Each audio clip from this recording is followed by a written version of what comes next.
Well, the House of Representatives welcome this development. Ginalaw na po ang baso. Nakinig na po ang Senado um, sa mga pahayag, hindi lang ng Kamara, kundi ng iba't ibang sektor ng lipunan. Inaantay at again, handa naman na po ang Kongreso, ang House of Representatives sa kanilang role sa impeachment trial.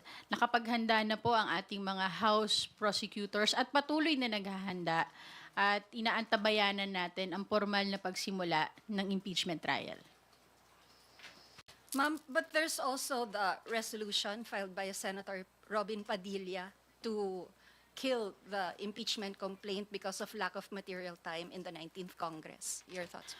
Well, the Speaker has always said that he leaves it to the discretion of the Senate, no, on how they will act on the impeachment trial. But there are various experts and both from the academe and the legal sector that states na the senator judges cannot move to dismiss the trial on their own. So kung ano man ang magiging desisyon nila, ang hiling lang po natin ay maging faithful sila sa alituntunin ng konstitusyon.